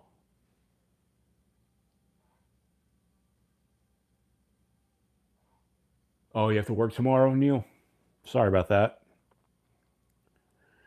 I had a job for years where I worked weekends and I hated it. But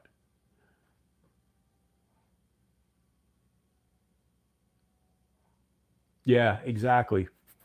And you know, I should have jumped on it when I had the chance when they first hit. And like anything else, I was either busy buying something else or didn't have the cash at the time, whatever it was, you know. But have a good night, Neil. But yeah, so that happens sometimes, you know. That's what happened to me this week too. I waited too long. I was gonna grab one of the Monterey Bay. I was gonna grab the Wolverine, and then that sold out, and they still had some Sabertooths left, and I was like, him and Han, because the Sabertooth's a little bit bigger than I wanted, you know. And then I waited, and that was gone, and I was like, oh well, maybe next drop. Who knows? Because man, that Wolverine looks sick. I love that knife. So I'll wait for another drop on that. I probably won't look for it on the secondary market because I know that's going to go up in price, and I don't feel like paying above the original price.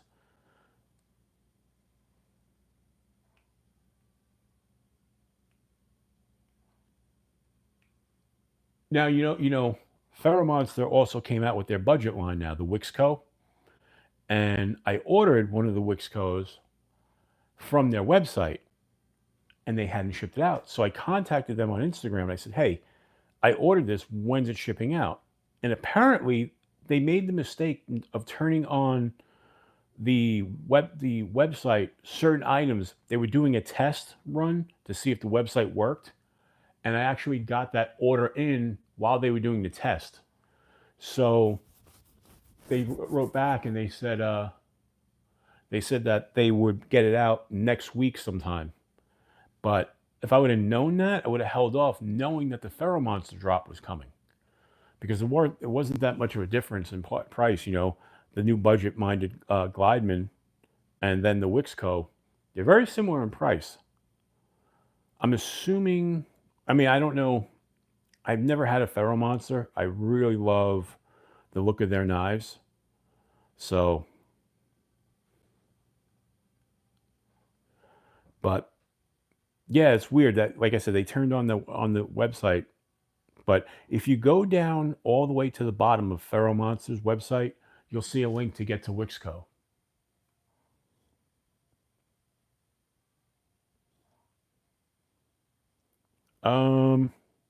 Is it the Perrin? I forget the name of it because I haven't looked at it in like a week and a half since I ordered it.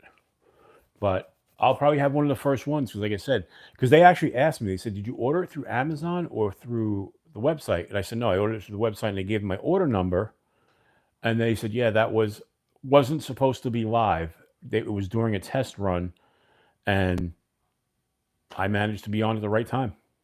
So I am going to get one of the first ones, other than the ones they sent out to people for reviews, which I also wrote to them and said, "Hey, I have a channel and the whole thing," and they kind of said, well, basically they said that, I don't know. No, they didn't. It wasn't them. I think it was somebody else. Somebody else I had contacted, Tactus, I had contacted about their knife.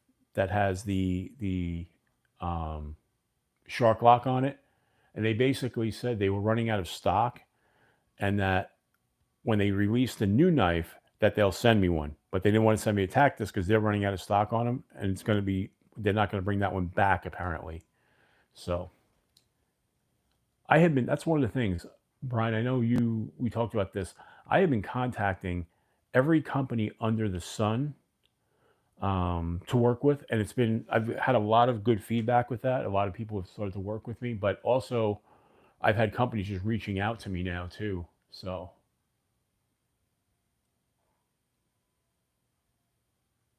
Wixco, yep. That's Monster's new budget line.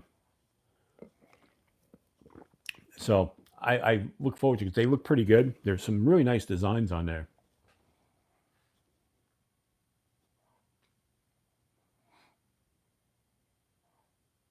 Gotcha. I'm wondering if out of the 3 knives that Monster has, the Glideman is probably the one I have the least interest in.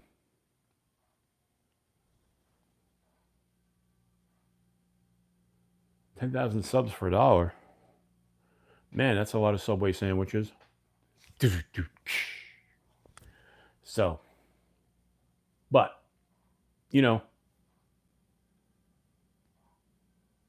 but like I was saying, the Glideman is the one that is, to me, the least interesting of all the Monster knives. And I know Weld and Carry has one, and he loves it, but I just don't know. It looks like a lot of other knives I've seen. Yeah, the Aurora Rays is the one I really want. And, what I'm hoping though is that they eventually release a budget version of the Aurora Rays. Kind of like Katuo did, releasing the carbon version of the, forgetting which one that is, the Buckhorn. That, I thought that was a great idea. They released the carbon version of the Buckhorn instead of titanium scales. It had the aluminum scales, and it's just a beautiful knife at a really decent price point. And I was kind of hoping Monster would kind of see what they did and kind of do the same thing with the Aurora Rays. I mean, now they're doing it with the Glideman, so hopefully the Aurora Rays they do that with, because I would rather have a budget version of that, honestly. Gotcha. I keep seeing the ads for the Spectrum, and it looks really cool, But the Aurora Rays, I mean, that is such an attractive knife. Also, too, what I like about Monster, even though I haven't had one, I've seen a lot of people unboxing them. They give you a lot of like case candy with it. And I love case. I'm a sucker for case candy. Throw stickers in there, throw patches in there. I don't need another microfiber cloth though. I think I have 1,000 of them. I know I'm exaggerating, but I have to have probably 150 of them. No joke. Because every knife you get, even I think this one, yeah, HX Outdoors included this one. The new Kaiser I got included one. The Artisan Cutlery included one. The Demco included one as well. Although Demco, what are you doing to me? You gave me a polishing cloth and you gave me a patch, but no sticker. I want a sticker, damn it. I like stickers. I use stickers for giveaways. I've got tons of stickers. I've got just about everybody's channel sticker out there, But, which reminds me, I got to get more of the stickers out to you guys. I know some people have asked, and I know I have a list of people that I have to get them out to. I just keep forgetting to pack them up and send them out. I've got envelopes written out and everything. I just got to get them out, and I have all the stamps, and I'll get those out this week, I think. I get distracted with a lot of other things that are going on. So, Brian, you said, yeah, that's right. You're going down to Atlanta, Brian, right? You're going to be working the Tac Knives booth?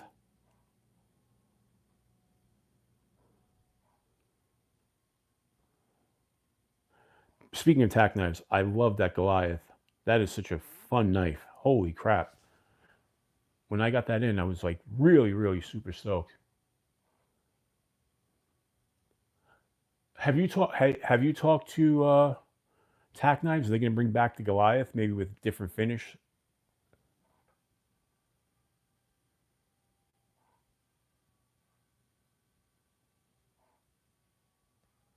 Really, that's why there's so many knives. Not everybody has the same love, you know. Oh, cool.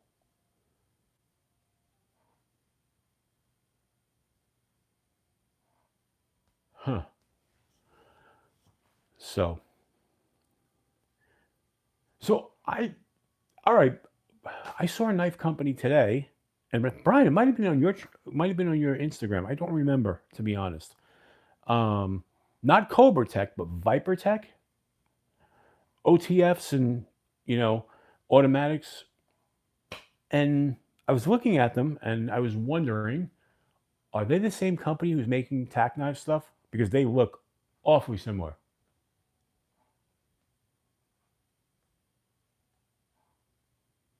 Gotcha, gotcha. Yeah, I really like the Goliath, man. That's such a great knife, you know. But yeah, bro, was like I said, Brian, was your channel where I saw the Viper Tech? That's something I do right away. If I see one of you guys post a knife that I don't know about on Instagram, I'll instantly go to their site and see what's up with that. And I was looking at the Viper Tech, and they look so much like the tack knives.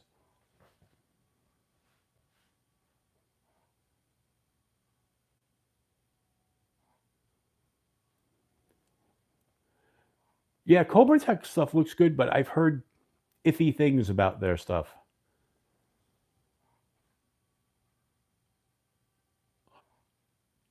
Oh, okay. I Maybe that's why. Maybe they okay. I gotcha.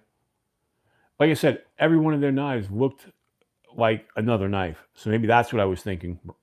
You know, um, but I don't know. Okay. I was just curious. And it's funny because you have Cobra Tech and you have Viper Tech, and both doing OTFs and whatnot.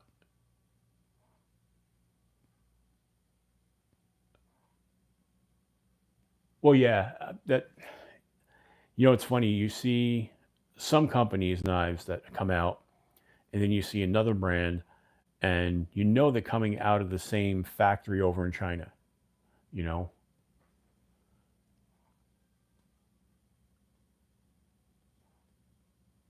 gotcha. I think my problem is, since OTFs are illegal where I live, and same thing technically with switchblades or automatics, even though I have a few, I don't really pay attention to them because it's just not worth the legal hassle. And I just love traditional knife, traditional, you know, manual knives anyway. So I don't really pay attention. So if I see one that's a clone, I probably don't even know it. Maybe I should pay more attention to that sector. You know, but yeah, I really don't. So that's kind of that. Like I said, I just don't really pay attention to that sector of knives too much. I have a few, but it's not necessarily my thing. You know.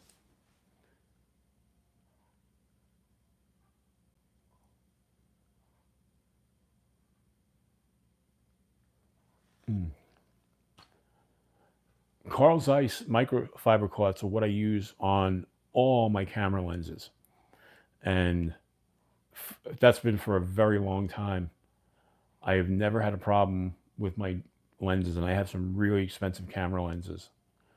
Um, I take probably better care of my camera lenses than I do anything else that I own, even my guitars. And that's because camera lenses are so damn expensive, and they've gotten even worse over the last like 10 years.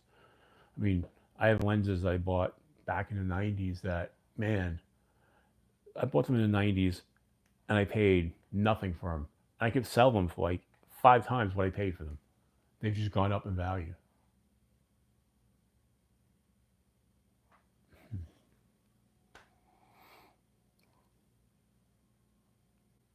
Speaking of waxing knives, what kind of, I know there's a few different companies who put out like blade wax. What's everybody using? I even know Mad Yako put out his own blade wax that I've heard a couple of people tell me good things about. You know, um, has anybody seen Yako in the chats lately? I haven't seen him much in any of the live streams. I got to reach out to him, see if he's doing okay. I mean, I know he put up some weird like karaoke videos and whatnot, but oh, absolutely love him. I have a couple of Mad Yako Hanks. I like his stuff, but I haven't seen him lately in the chats. You know, like I said, I've seen a few things on Instagram, and I know apparently he sold one of his knife designs to Concept, was it? I think he said, which is really good for him. And I know he's working on a lot of things. I know he's making some Kydex sheets and stuff. Wicked Wax. That's the one I think mostly everybody I know uses Wicked Wax. You know, so I know Yako said his is food safe as well, but I got to reach out to him on that too, because I'm gonna actually have him make me a nice custom hank with my logo on it. Gotcha.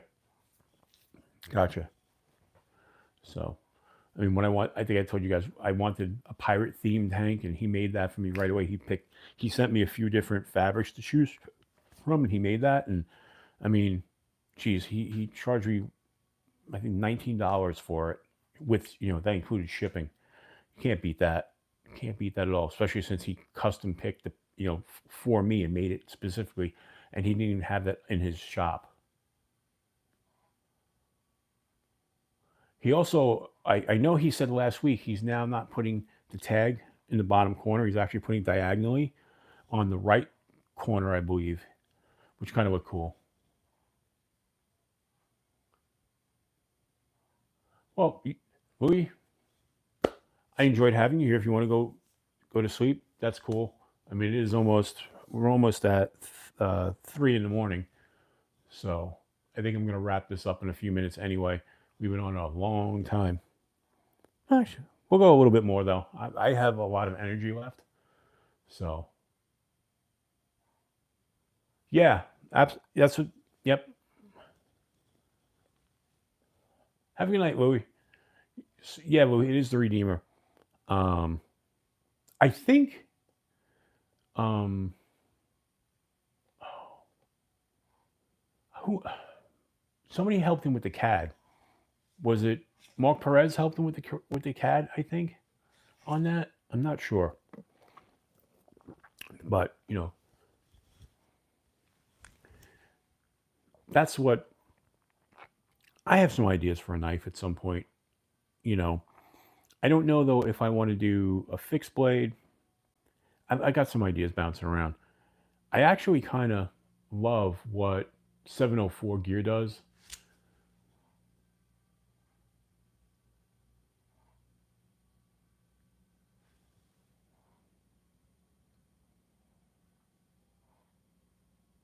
Oh, will you? That's awesome. I do not, I like Migaron knives. Everyone I've seen and got to handle, but I haven't bought one yet. So I don't know why that is, because they've all been really, even their budget stuff that I've handled has been really good. I have friends who have them, and I just haven't gotten around to buying one.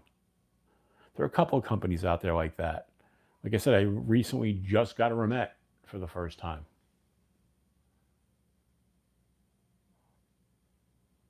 Yeah, absolutely. Yep. Mark is really good with that stuff, and he doesn't charge a shit ton of money to do it either. He's very fair with his prices, which is great. And he's willing to work with you.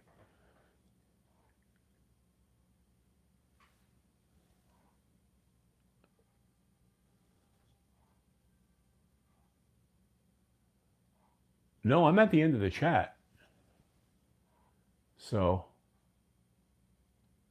yeah, 704, they are doing some really good stuff there. And what I like is he keeps his knives affordable.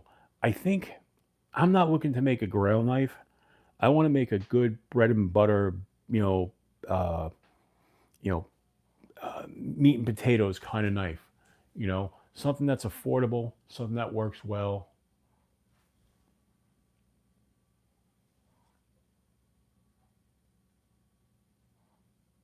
I have, Lou, and I don't agree with it. I own several 704s. They sharpen really well. They hold up really well.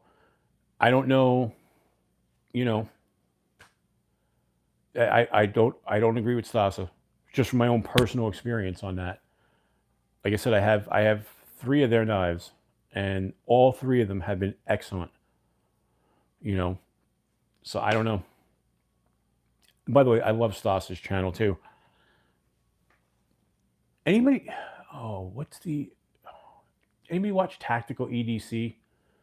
I don't remember their names, but the 2 guys who put knives through these torture tests in their basement, and they put these knives through tests that are way more comprehensive than anybody else. And sometimes I'm amazed with the stuff they find. Polywog, what's up? Make a Bowie smoke.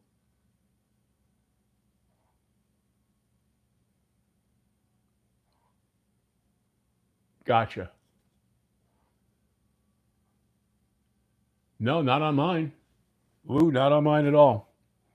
Don't have any problems with them. Nope. Now, could it be a quality control thing? Maybe he got a couple of bad ones. I don't know. But the 3 I have, I know a lot of people in the community who have them. I've had very few problems.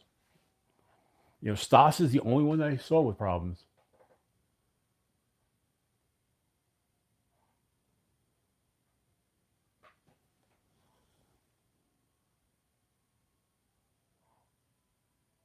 That's true. Yep. Yep, Brian, you're absolutely right. I mean, that's why, let's face it, that's why even some of the most expensive knives have problems, which you wouldn't expect, but it happens. We hear about Benchmade problems all the time. We hear about Spyderco problems all the time.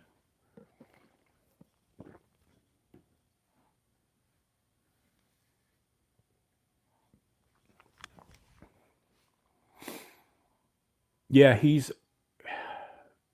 I spoke to him recently from 704, and he actually the reason why I spoke to him was he saw a couple of these. I did 3 videos with his knives, and I invited him to collaborate on Instagram, and he accepted. And then we got to talking. So he's got some new knives coming out that he's going to be sending me.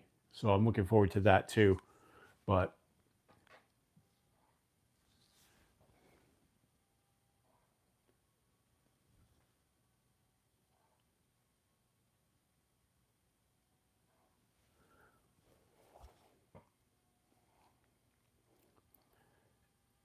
you know, ooh, it's hard to say because look, Stas has had bad luck, and I've had good luck. Brian's had good luck with his, so it's hard. You know, it's very hard. I mean, I'll give you a great example. Years ago, going back to the early 2000s, my wife had a Honda Civic. Honda Civics are known for their quality. Great cars. They always get high reviews. Consumer Reports recommends them. We had a lemon. We had one that had electrical problems that could not be fixed. It was a lemon. Shit happens, man. Whoa. Probably what?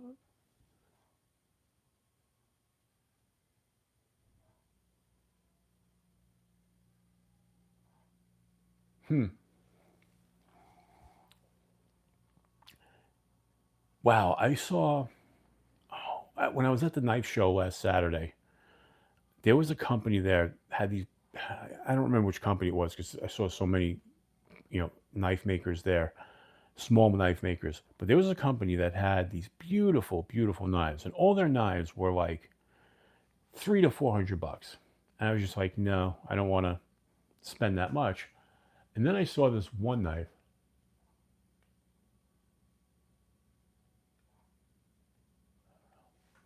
I don't know, Lou, like I said, but either way, I mean, like you said, everybody has to judge for themselves, but I've had good luck with them. But like I said, I saw this custom knife, not custom, they're regular knife maker, but they're a small knife maker, and they put things out in batches. You know how it works. And they had this one knife there, and it was like $110, and this thing was beautiful. And I picked it up, and I'm looking at it, it's a fixed blade, and I'm looking at it, I'm like, something doesn't look right about this. And I realized I thought it was a PVD coated blade, but when I looked closer, because I was looking at it from about 5 feet away at a table, when I finally picked it up, I realized it had a G2 blade. It was one of those all G2 hand, all G2 G10 knives. So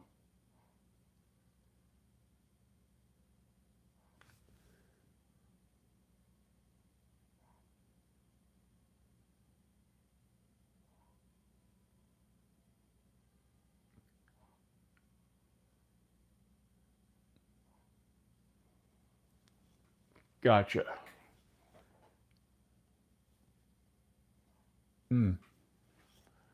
Makes sense. Absolutely. But like I said, I picked up this knife and it felt great. And I was like, it's really light. And I realized the whole thing was G10. Totally made to get by the TSA, which I wouldn't recommend because you'll still get a lot of shit trouble if that you get caught with that. But it was really interesting. It's the first one I saw like that. I know I've seen others online. That's the first one I've actually felt and held. Man, it had such a great handle profile. Kind of reminded me of a variation of a T-Cal. And man, I loved it. I would have loved to bought one of their, knives, but they were starting at 300 and going up from there. And I was like, no way. I just can't see myself doing that. Never. not for a fixed blade that I can get, one of these guys, the Waxwing, for $120. And these are great knives. So, and all USA made. Like I said, if you go check out my video from that knife show, I interviewed the owner.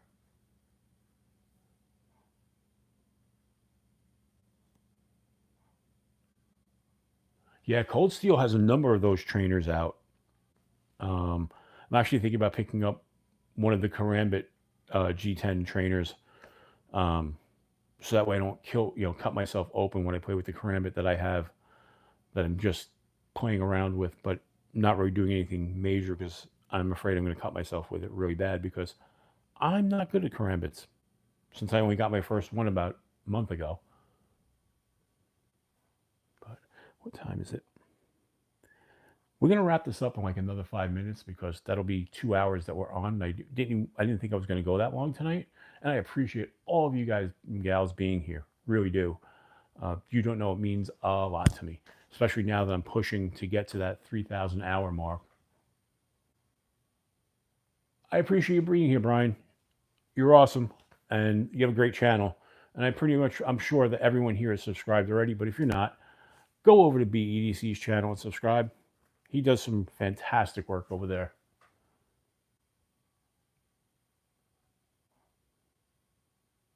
Oh, yeah, absolutely. That can definitely be done. The other thing that I see that looks interesting to me is when they take the Sharpies and they replace the ink with a G10 point. Obviously it's no longer a working, functioning pen at that point. But if you kept that in your, in your carry-on bag or whatever, you're most likely never going to get in trouble with that. So.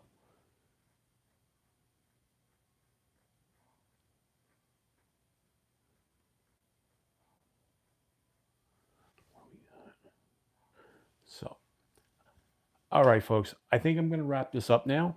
I do appreciate it. And I will be back on tomorrow at 11 o'clock, my normal scheduled time. So I guess this was just kind of a let's hang out because Big Red's not on tonight. So I appreciate all of you being here. And I will talk to you tomorrow night. So again, folks, like I always say, until we meet again, keep your blade sharp. And I'm going to wrap this up. You folks have a great Easter. I really enjoyed hanging out with you tonight.